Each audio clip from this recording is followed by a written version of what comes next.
It was 1944, the world at war, and the air was thick with the smoke of a collapsing Reich. Across the Atlantic, far from the shattered cities of Europe, the sun shone down on rows of wooden barracks in the American heartland. Beyond the barbed wire, endless wheat fields rippled in the wind, a world away from the ruins of Berlin. Inside those fences sat an unexpected group, German female prisoners of war, captured in the aftermath of battle, shipped thousands of miles from the chaos they once called home. They had been soldiers, nurses, auxiliaries, proud servants of a cause now crumbling. Many expected cruelty, hunger, perhaps even vengeance. Instead, they found something that defied everything they had been told. One morning, the mess bell rang. The women lined up in silence, steel trays in hand, expecting little more than watery soup and a scrap of bread. But what they saw made them pause, eyes wide, hearts uncertain. There were platters of meatloaf, buttered corn, steaming mashed potatoes, even dessert. The aroma of coffee, real coffee, drifted through the air. Some whispered in disbelief. Others refused to touch the food at first, suspecting a trick. But the truth was undeniable in a land at war. Their captors were feeding them better than many civilians back home. This was not propaganda. This was America, and for the women who once served the Third Reich, it was a revelation that challenged everything they believed. Soft wind over wheat fields, barbed wire shimmering under the sun, astonished faces staring down at trays overflowing with food. When the transport trucks finally ground to a halt, the air hung heavy with the smell of oil, dust, and exhaustion. The women inside had long since stopped speaking. Every jolt of the road had been a reminder of how far from home they were. Not just in distance, but in destiny. They were soldiers once, auxiliaries, nurses, and clerks who had worn the grey, green of the Reich with pride. But now, sitting shoulder to shoulder in the dim interior of those rumbling trucks, that pride had been stripped away. What remained was silence, fear, and the unknown waiting beyond the canvas flaps. The engines cut off with a sudden hiss. For a long moment, no one moved. Only the distant chirp of American meadowlarks broke the stillness.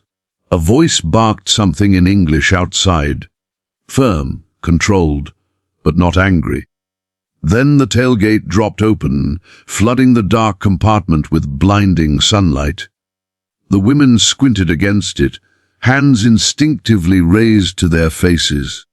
The first thing they saw was sky, endless, impossibly blue, stretching out beyond barbed wire and neat rows of whitewashed fences.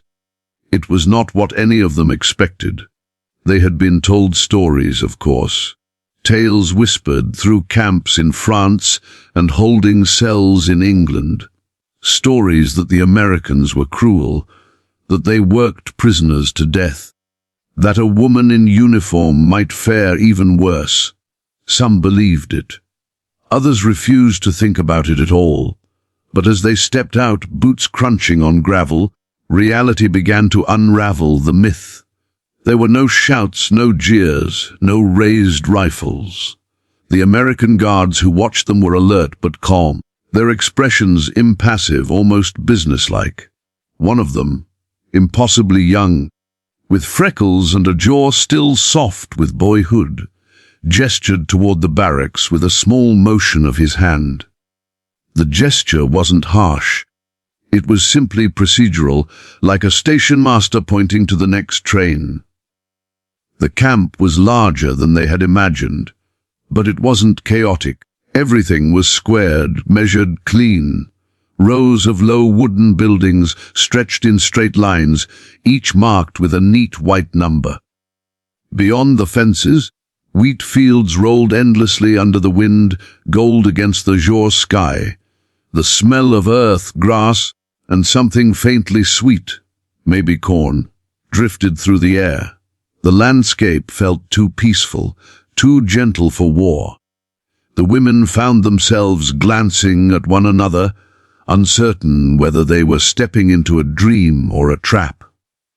As they walked toward the registration tent, some tried to maintain the rigid posture drilled into them during training.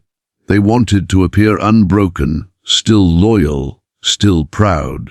But it was difficult to hold that facade when fatigue pressed on every muscle and hunger gnawed at their stomachs. The journey across the Atlantic had taken weeks, with rations so thin they barely counted as food. The ship's hold had reeked of salt and oil. Every night, they'd lain awake listening to the groan of steel and the distant crash of waves. No one had told them where they were going. Now, finally, they were here, though none of them yet understood where ear truly was. Inside the camp, the American guards moved with an ease that was almost casual. There was discipline, certainly, weapons carried properly, commands issued crisply, but beneath it all there was an air of routine. This wasn't vengeance. This was administration. The prisoners were logged, counted, and directed to their quarters. The guards handed out small items, blankets, utensils, even a bar of soap each. The women exchanged bewildered glances. Soap, real soap, with a faint lemon scent. Some hadn't seen it in months. One woman, a former Luftwaffe radio operator named Erica, stared down at the bar in her hands. She couldn't help it. Her throat tightened. Just a few months earlier, she'd been huddled in a bunker outside Dresden, surviving on dry bread and rainwater, listening to the sound of sirens and falling bombs. And now here she was, a prisoner in America, holding a piece of soap so clean it felt unreal. She rubbed her thumb across the embossed letters on the wrapper, U.S. Army Supply. She whispered to herself in German, "Sie geben uns Seife." They give us soap. Outside, the air buzzed with quiet order. Groups of women moved between stations. Medical check, registration, uniform issue. The Americans seemed efficient but distant, as though determined not to show emotion. It was difficult to tell if this was kindness or simply procedure. The German women, still wearing their tattered uniforms, were divided into small groups and led to their assigned barracks. As they entered, they hesitated. Inside were rows of wooden bunks, each with clean sheets, folded blankets, and, to their shock, small pillows.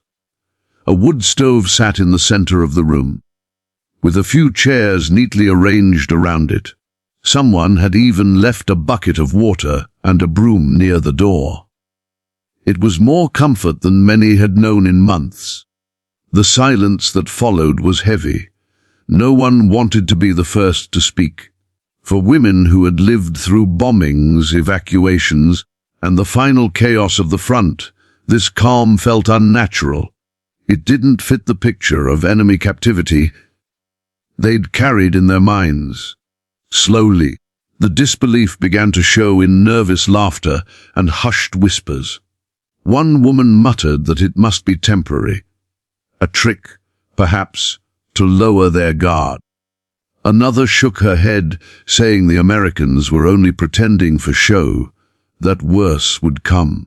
But when evening fell and the guards distributed their first proper meal, a simple stew with meat and potatoes, no cruelty followed. Only food and silence, and the faint strains of a distant radio playing something that sounded like jazz. That night, as the women lay in their bunks, many couldn't sleep. Through the narrow windows, the moonlight pooled on the floor, soft and silver. In the distance, they could see the faint outline of a guard tower, not menacing, but watchful. Beyond it, the dark shapes of trees swayed against the horizon. Some of the prisoners wept quietly, the sound muffled in their blankets. Not from sorrow, but from confusion. a kind of emotional vertigo. The world had turned upside down. The victors were not the monsters they had imagined. The enemy treated them with a discipline that bordered on respect. Days passed, and the routines of the camp began to take shape. Revel in the morning roll call, assigned chores, scheduled recreation.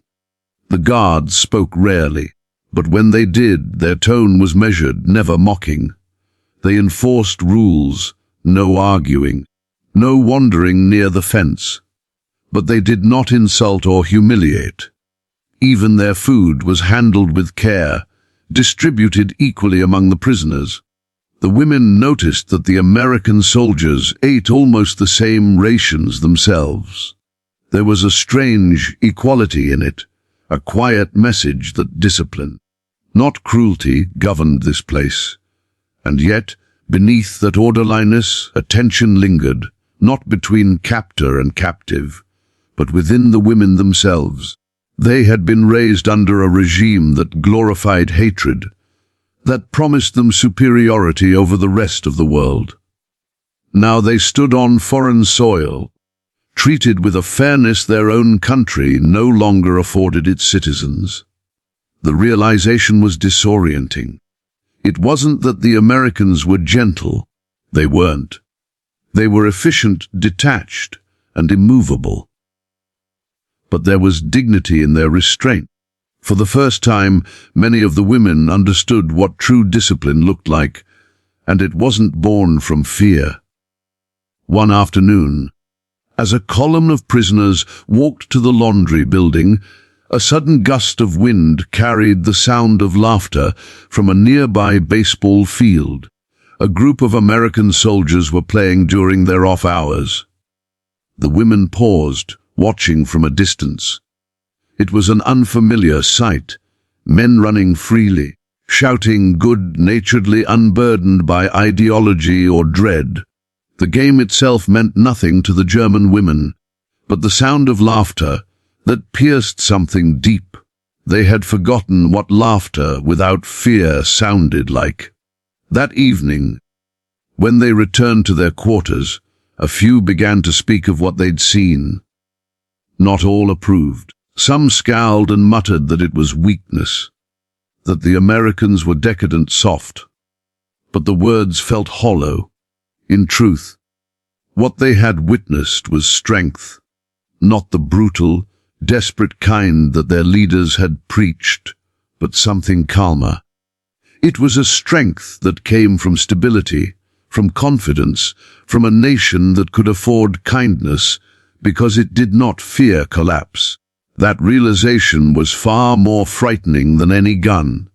The next morning, during roll call, one of the guards, the young freckled one, dropped his cap.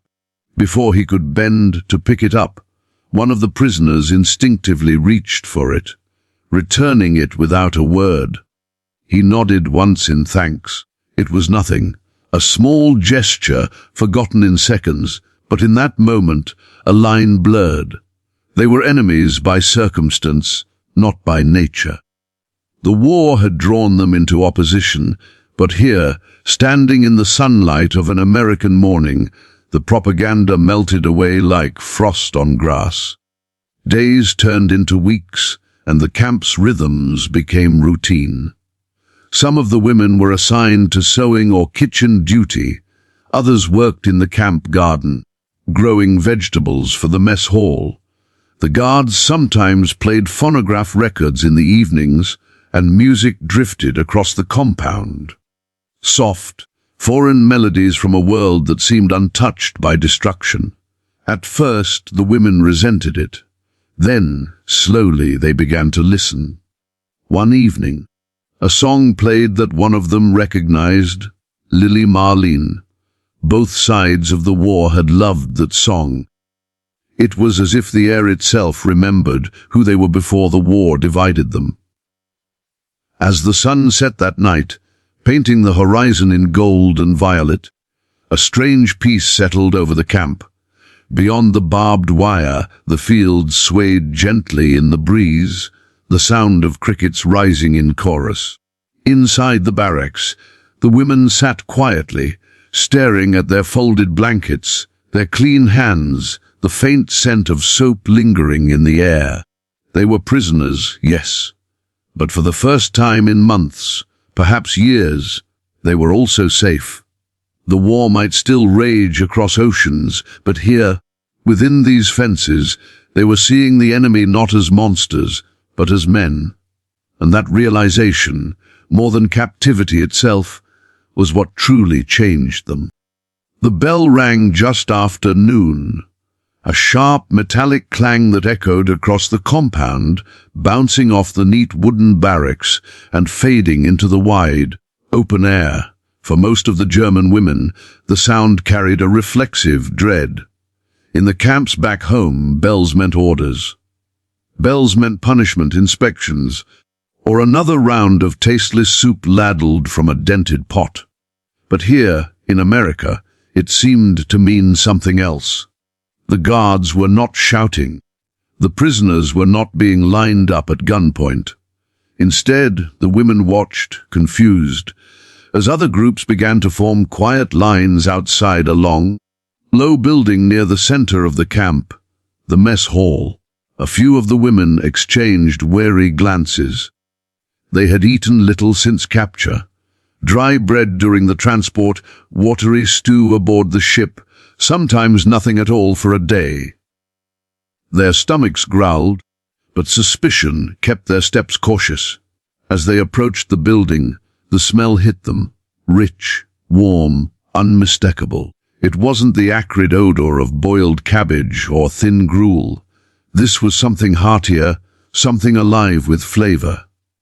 The women slowed instinctively, some blinking against tears they didn't expect. The scent of cooked meat, of butter and roasted vegetables, was almost cruel in its familiarity. For a moment, it reminded them of home, of kitchens filled with the clatter of pans, of mothers and sisters cooking before the war had turned every meal into a ration. Inside, the mess hall was bright and clean. Sunlight spilled through tall windows, striking the metal trays lined along a serving counter.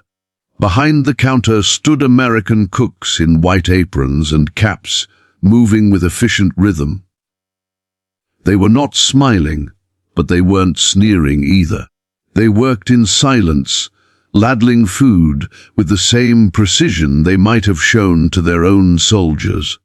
The air was thick with steam and the smell of freshly baked bread. At first, the German women hesitated at the entrance, unwilling to believe what they were seeing. The Americans motioned them forward, one by one. A tray was pushed into each woman's hands, solid, heavy, clean. Then came the food. First a scoop of mashed potatoes, pale and steaming. Then a thick slice of meatloaf, glistening with gravy. Bright yellow corn beside it, a small bread roll, even a pat of butter wrapped in foil, and finally, almost absurdly, a slice of pie. Apple. The sight of it made several women freeze in place. They moved down the line in silence, each step deepening their disbelief. No one spoke. The clang of metal trays, the soft hum of kitchen machinery, and the occasional murmur of an American cook were the only sounds. When the women reached the end of the counter, they found pitchers of water and, incredibly, coffee. Real coffee, not the bitter roasted barley substitute they'd grown used to in Germany. The smell alone was intoxicating. Some women simply stood there, holding their trays, unable to move.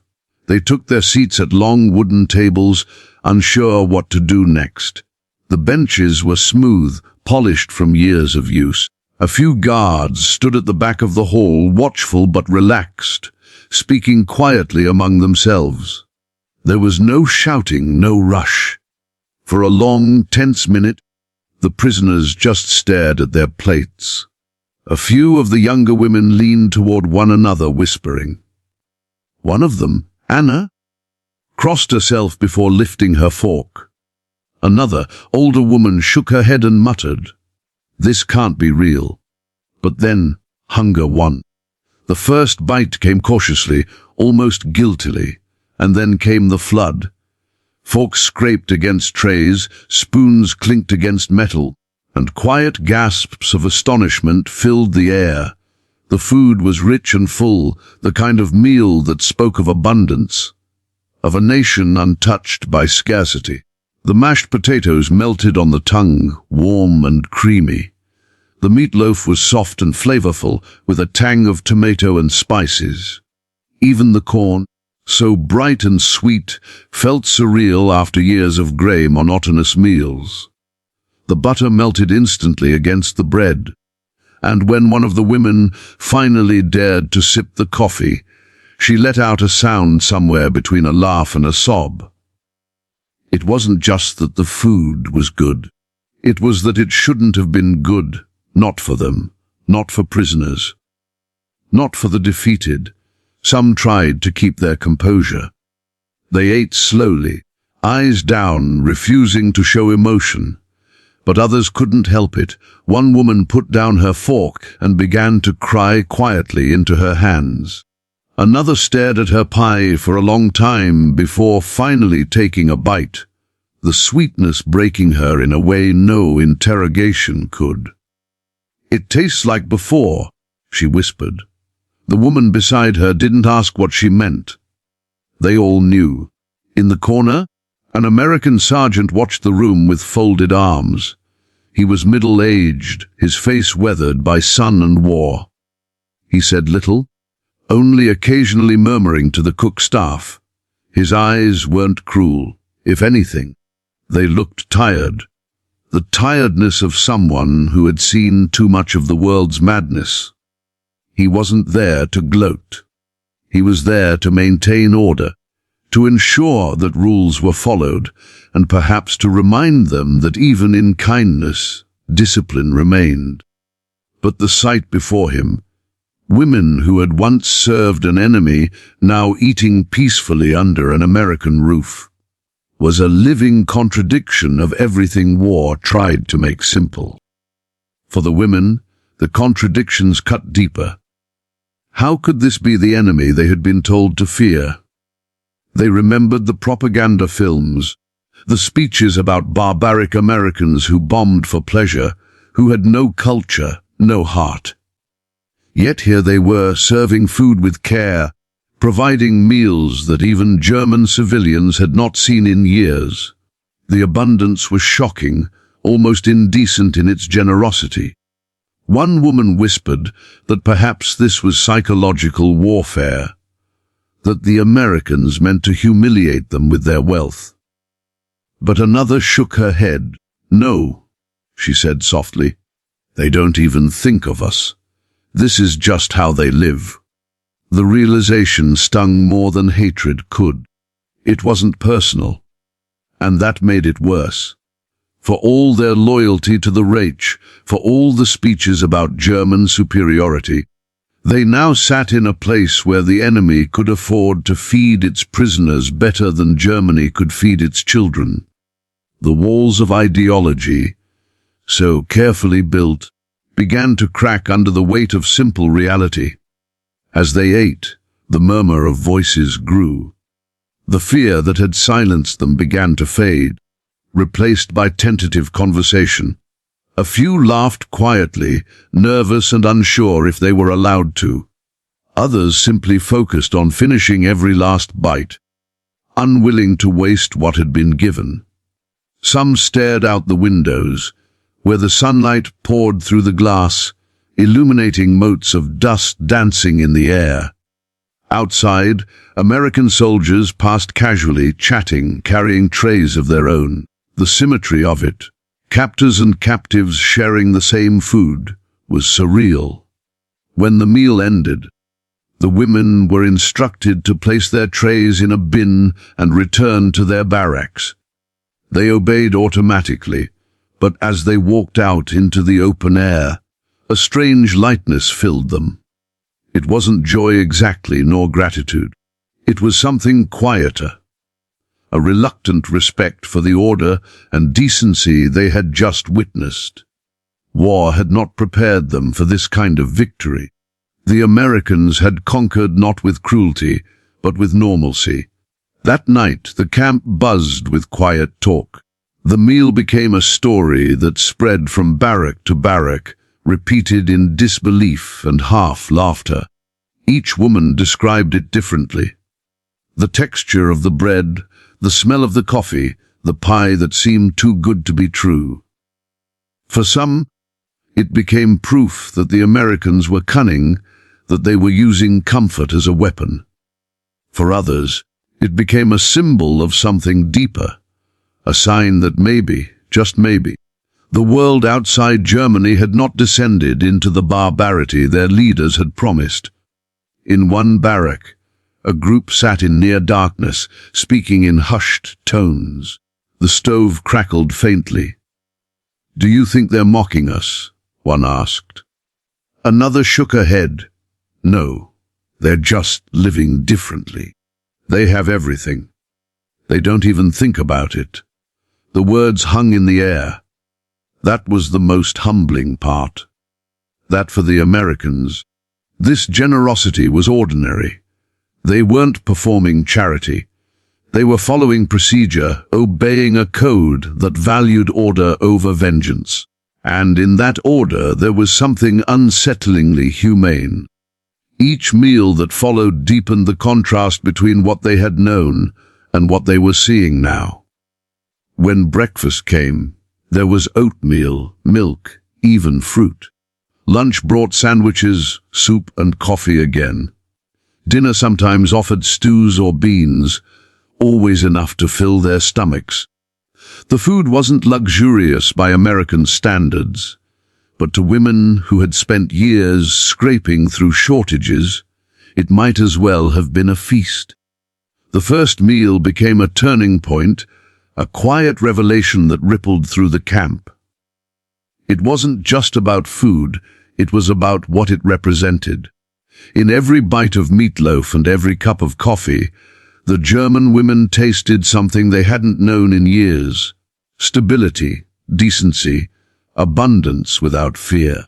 It was a meal that stripped away propaganda far more effectively than any speech or interrogation ever could. Some of them began to write home about it. Their letters, when allowed, were brief and censored, but a few lines slipped through. "We are treated fairly. We eat well here. The Americans are not what we were told." Those sentences, simple and almost timid, carried more power than they realized. They were cracks in the wall of belief, whispers of a different truth reaching back across the ocean. For many of the women, that first lunch remained etched in their memories long after the war ended. Years later, when they would tell their children or grandchildren about captivity, it was not the fear they described first, but the shock of that meal, the smell of roasted meat, the gleam of butter on warm bread, the strange kindness of being fed by the enemy. It was the moment they understood that defeat did not always come with cruelty, and that sometimes the greatest humiliation was being treated with humanity. That afternoon in 1944, as they walked out of the mess hall, the world felt tilted. They had expected bars and rations, not sunlight and full stomachs. The sky above them stretched wide and indifferent, and for the first time they looked around and truly saw the camp, the symmetry of the barracks, the order of the paths, the neatness of the fences. It was foreign and familiar all at once, a world where war's chaos seemed contained by quiet discipline. And as the breeze carried the lingering scent of coffee and baked bread through the air, one thought echoed among them all, unspoken but deeply felt. How could a nation that feeds its prisoners like this ever have lost anything at all? It began subtly, not with a grand moment of revelation, but with the quiet rhythm of daily meals. 3 times a day the bell would ring, and the women would file into the mess hall, The fear that had once knotted their stomachs began to fade, replaced by a curious calm. They still walked in formation, still obeyed orders, but there was a new kind of silence now, not the silence of dread, but of thought. Food, once a symbol of survival, was slowly becoming something else. It was becoming a question. At first, few dared to voice what they were feeling, to speak openly about confusion, about admiration even, for their captors was dangerous even among prisoners. But over time, the reality became impossible to ignore. The Americans did not starve them. They did not punish them without reason. They did not scream or strike or degrade. Instead, they fed them well, expected discipline, and maintained an order that felt almost fair. It wasn't mercy, it was structure. And in that structure, the women began to glimpse the foundations of a different world, one built not on fear, but on quiet confidence. For women who had served under the Nazi regime, this was a shattering contrast. Many had believed the stories told by their officers, that Americans were decadent, chaotic, lazy people who fought only for money and pleasure. But here, in the camp, they saw something entirely different. The American guards were not cruel, but neither were they soft. They worked in unison, spoke with precision, and seemed unbothered by the presence of their captives. There was no hatred in them, no personal vendetta.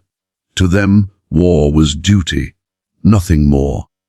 The indifference was unsettling because it stripped away the comfort of hatred. The women could not cling to fear or anger when their enemies refused to behave like monsters. It was during one of the midday meals that the transformation truly began to take hold. The hall was filled with the usual sounds. The clatter of trays, the low murmur of voices, the faint hum of a generator somewhere in the distance. One of the women, a former Red Cross nurse named Lot, sat with her hands wrapped around a tin cup of coffee. The warmth seeped through her fingers, grounding her. She stared into the dark liquid, the rising steam curling into the sunlight that filtered through the windows. "If this is how they treat prisoners," she whispered, half to herself. What else did we misunderstand? The others at her table looked at her sharply, their eyes flicking toward the nearby guard, but he hadn't heard. One woman shook her head, whispering back, "Careful." But the question lingered, heavy and undeniable. What if everything they had been taught was wrong? What if the enemy was not barbaric, but disciplined, not cruel, but principled? That thought was dangerous because it planted doubt, and doubt was something they had been forbidden to feel for years. That night, Lot lay awake in her bunk, staring at the dark ceiling. Around her, the others slept, the quiet breathing of dozens of women filling the room. Outside, the faint hum of crickets and the rhythmic crunch of boots from a guard on patrol were the only sounds. She thought of the Reich, of the rallies, the speeches, the promises of strength and destiny. She remembered the posters that showed America as a nation of corruption and greed. But now she had seen their kitchens, their order, their food. She had seen how even their treatment of prisoners reflected confidence, not chaos. And in her heart a quiet, guilty thought emerged. What if we were the ones who were blind? Across the camp, others were thinking the same. Conversations began to change. What had once been nervous whispers of fear became reflections spoken in low tones. Questions about home, about what the war had really meant. Some admitted that their loyalty had been built more on fear than belief. Others clung to the idea that the Americans were only pretending, that this civility was a calculated illusion. But every day that illusion refused to break. Every tray of food, every polite order, every calm interaction eroded the certainty they had been trained to carry. The power of the meals lay not just in their abundance, but in their normalcy. The act of eating, of sitting, talking, and being treated as human was profoundly destabilizing after years of indoctrination. Food became a mirror reflecting the moral decay of the system they had once served. In the Reich, they had watched their own people starve while propaganda promised victory. They had seen ration cards shrink and shelves empty while speeches declared strength.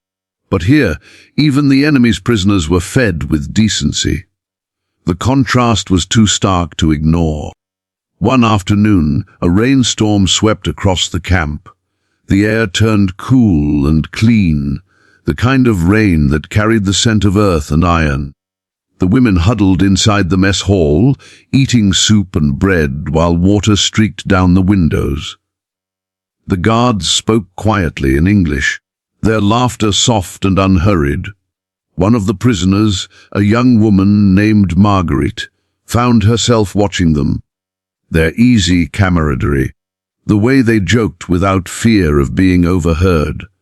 It struck her suddenly these men were not afraid of their officers.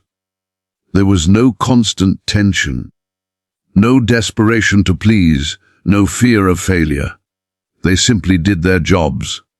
She wondered what it would be like to live like that, to serve without terror. Later that evening, she spoke with another prisoner, an older woman who had worked as a secretary for a high-ranking officer in Berlin. "Do you think," Margaret asked quietly, "that they're like this because they're winning?" The older woman looked out the window, where the American flag rippled in the wind. "No," she said finally. "They're winning because they're like this." That single sentence passed from mouth to mouth, quietly but persistently. It was dangerous wisdom, simple, but subversive. The Americans' restraint was not weakness, it was a kind of strength that came from confidence, from belief in something beyond fear. The women began to see it in everything, in the way the guards treated each other, in the order of the camp, in the calm assurance that radiated from even the youngest soldiers. For those who had grown up in a world of propaganda, paranoia, and punishment, this balance was almost incomprehensible. In the weeks that followed, a few of the prisoners began to volunteer for work details. They scrubbed floors, peeled vegetables, washed laundry, not out of obedience, but out of a quiet desire to fill the silence. Work offered purpose, something tangible to hold on to, and in those moments the lines between prisoner and captor blurred even further. They overheard the guards talking about home, farms in Iowa, families in Ohio, wives waiting in Kansas. The realization that their enemies were ordinary men, not the faceless villains of propaganda, unsettled them deeply. Every evening, after the final meal, the women would return to their barracks and talk. Some discussed the future, wondering if they would ever see Germany again. Others spoke of the past, of the bombings, the hunger, the fear that had driven them to serve. Slowly, the camp became a place not only of captivity but of reflection. It was ironic, almost cruelly so. Only in defeat did they begin to question the beliefs that had once seemed unshakable. The guards noticed the change too. The defiance that had once lingered in the prisoners' eyes gave way to thoughtfulness. They no longer flinched when addressed, no longer carried themselves with brittle arrogance. Instead, they listened. There was a quiet dignity in that listening, a kind of reconciliation that neither side could name but both could feel. One day, an American officer entered the mess hall during lunch. He wasn't there to inspect or reprimand, he simply walked through. nodding at the cooks and observing the scene. The women fell silent as he passed, his polished boots echoing against the wooden floor. When he reached the end of the line, he paused, turned, and spoke briefly through a translator. "You are prisoners," he said evenly, "but you are also human beings. You will be treated as such, as long as you conduct yourselves with discipline." Then he left. The room remained silent for several seconds after his departure. The words were simple, almost bureaucratic, but their weight lingered. For years, they had been told that mercy was weakness, that compassion was a luxury reserved for fools. Yet here, the enemy extended both without hesitation. It was not sentimentality, it was principle. And principles, the women realized, were far stronger than fear. That night, someone tore up an old Nazi propaganda leaflet that had been smuggled into the camp weeks earlier. The paper fluttered into the stove's fire, curling into ash. No one commented, no one needed to. The gesture spoke for itself. The war outside might still rage, but inside the camp, another battle was being quietly lost. The battle for belief. Weeks later, when the Red Cross visited the camp, the representatives noted the prisoners' relatively good condition. Their health had improved. Their spirits seemed stable. Few understood that the transformation was not just physical but psychological. These women had been fed, yes, but more than that, they had been confronted with a kind of moral nourishment their own regime had long since abandoned. Every meal reminded them of it. The routine became a lesson. Fairness, order, dignity. Not the hollow kind preached in parades, but the kind practiced in the quiet act of respect, of treating even an enemy with decency. It was a mirror they could not look away from. For years after the war, many of those women would remember those meals not as moments of comfort, but as reckonings. They spoke of them in interviews, in memoirs, in hushed recollections to their families. The food, one recalled decades later, was the first time I realized that we had been fighting the wrong kind of strength. They conquered us not by cruelty, but by conscience. And perhaps that was the greatest irony of all. What broke their loyalty was not starvation or torture, but generosity, the quiet, methodical kind that expected nothing in return. Food, of all things, became the weapon that dismantled their illusions. The war had taken everything from them, their homes, their beliefs, their certainty. But within those fences, the daily rituals of American order offered something in return, a glimpse of humanity unshaken by hatred. And though they would never have admitted it then, many of the German women began to feel a strange sense of gratitude, one mixed with shame and awe. When the sun set over the camp, long shadows stretched across the gravel paths. Inside the barracks, the air smelled faintly of soap, wood, and the lingering aroma of dinner. The women sat quietly, some writing letters, others lost in thought. Outside, a guard walked his rote, his silhouette calm and unhurried. And somewhere, deep inside, the prisoners felt the first fragile stirrings of understanding. The food had nourished their bodies, but it was the dignity behind it that began to nourish something else, the awareness that the world was larger, more complex, and far more humane than they had been led to believe. The letters came slowly, sometimes weeks late, their paper yellowed and creased from travel across oceans. Each envelope bore the same census stamp, examined by U.S. Army Postal Service, and when the German women opened them, their hands trembled. The words inside were fragments of another world, one that was falling apart even as they sat in an American camp thousands of miles away. They read of cities reduced to ash, Hamburg, Dresden, Cologne. Of families huddled in cellars, waiting for sirens that never seemed to stop. Of mothers boiling grass to make soup, of children trading scraps for bread. We wait for the war to end. One letter read, but it feels like the end will come for us before peace does. The women read in silence, lips pressed tight, eyes blurring with tears. Outside their barracks, the autumn wind rustled the flag on the pole, red, white, and blue against a vast, cloudless sky. Inside the camp, they were safe. They ate 3 times a day. Their beds were clean. Their guards, though stern, did not harm them. And yet, the safety felt heavy. A guilt that clung to every bite of food, every moment of comfort.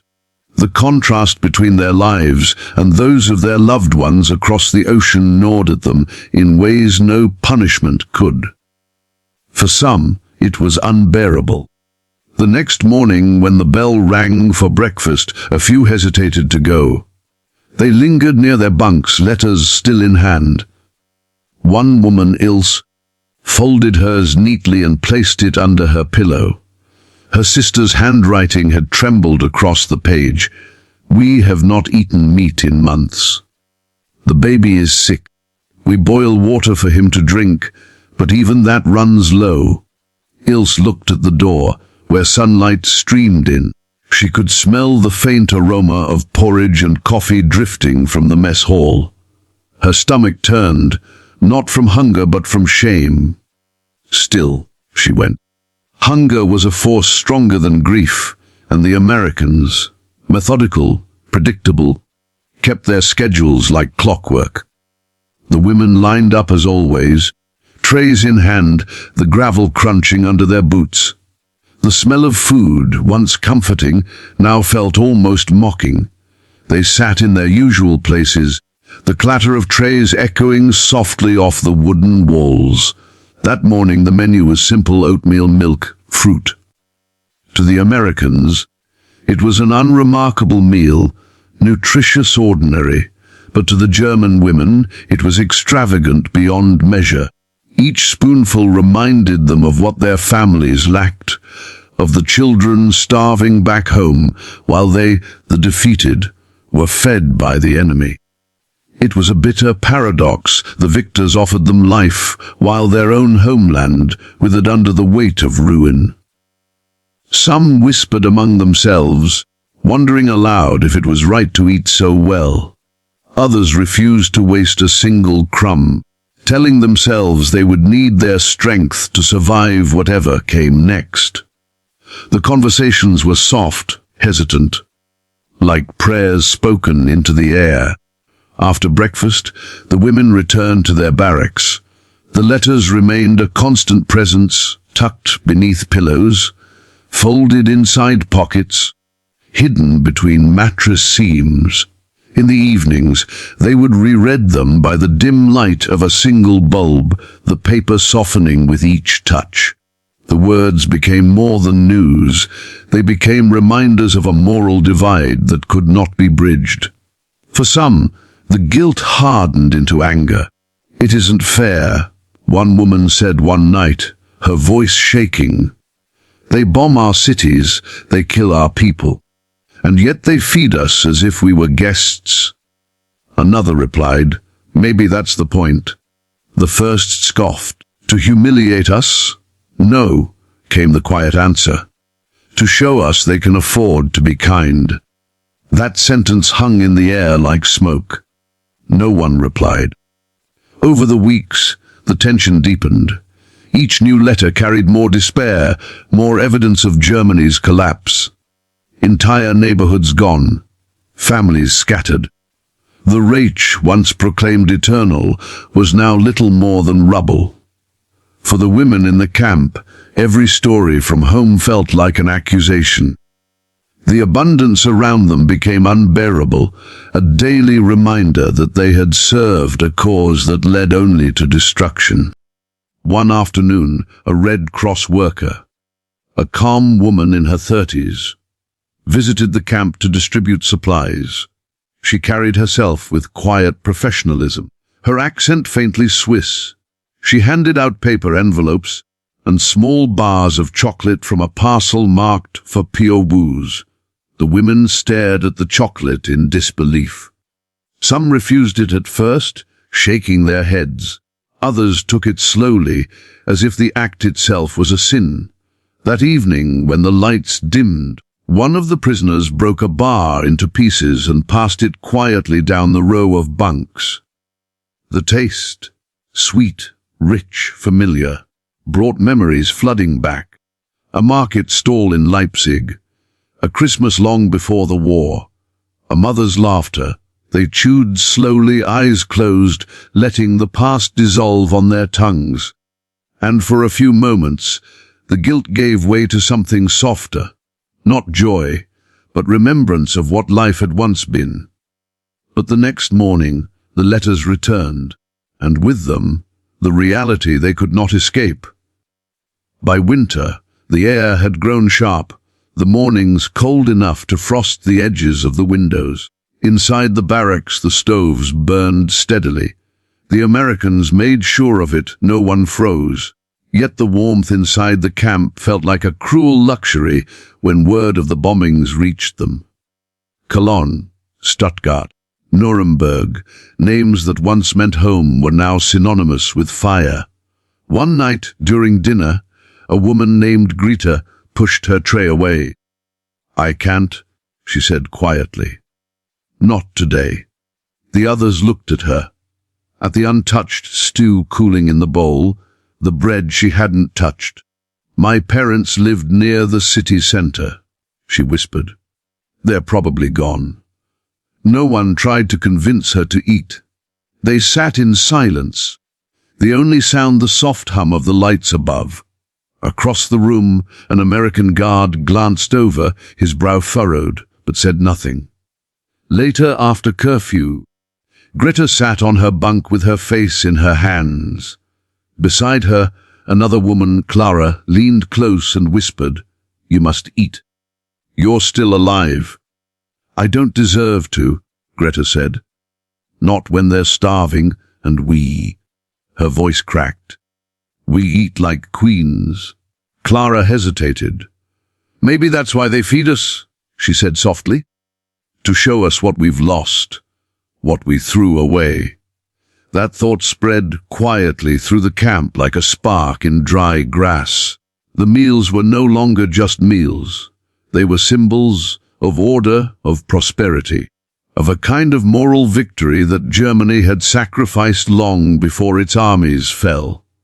Each forkful became a reminder of the choices that had led them here. And yet, amid the guilt, there was something else, a fragile gratitude. Some began to look forward to the meals, not for the food itself, but for the sense of stability they brought.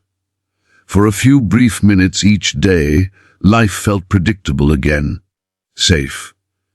They were still prisoners, but they were human. They were fed, spoken to, acknowledged. In the quiet dignity of the American system, they found a strange comfort that neither side could have anticipated. When spring came, the snow melted, and the camp changed with the seasons. The fields beyond the fence turned green again, and the air smelled of grass and rain. The war was nearing its end, though the women did not yet know it. Rumors trickled through. Whispers of Germany collapsing, of Hitler hidden in his bunker, of surrender. The women waited, torn between dread and relief. One afternoon, the guards gathered them outside, and Rita noticed the war in Europe was over. The rage had fallen. There would be no more letters, no more news of the front, because there was no front left. For a long moment, no one spoke. The only sound was the wind moving through the wheat fields beyond the fence. Some women cried openly. Others stood in stunned silence. A few even smiled, faintly, the kind of hollow smile born from exhaustion rather than joy. They were free in a sense, but also lost. Their homeland was gone. Their cause defeated, their faith in everything they'd been taught shattered. That evening, the mess hall served a larger meal than usual. Roast chicken, potatoes, even dessert. The Americans said little, though one or two nodded solemnly to the prisoners as they passed the trays. It was a strange, almost sacred meal. Not celebration, not mourning, but acknowledgement. The women ate quietly, the weight of history pressing down around them. Afterward, they lingered outside the barracks, staring at the horizon. The sun was setting, casting long streaks of gold across the camp. For the first time in years, the guns were silent. No bombers, no sirens, no orders shouted in fear. Just the steady hum of a world slowly returning to peace. Ilse stood near the fence, her fingers resting lightly on the cold metal wire. Beyond it stretched the open fields, endless and alive. "Do you think we'll ever go home?" she asked softly. Lot, standing beside her, followed her gaze. "Home," she said after a pause. "I don't know if there's a home left." They stood in silence for a long time, watching the sun sink below the horizon. Behind them, the American flag fluttered in the evening breeze. For the women who had once sworn allegiance to a regime built on hate, the sight carried a quiet, painful irony. The nation they had been taught to despise had become their teacher. Years later, when the war was nothing more than memory, some of the women would tell their children about those days in the camp. Not about the fear or the shame, though both lingered, but about the meals. They would describe the taste of the first real coffee they'd had in years, the smell of fresh bread, the shock of abundance after so much hunger. They would speak of the Americans' discipline, their strange kindness, their ability to be merciful without weakness.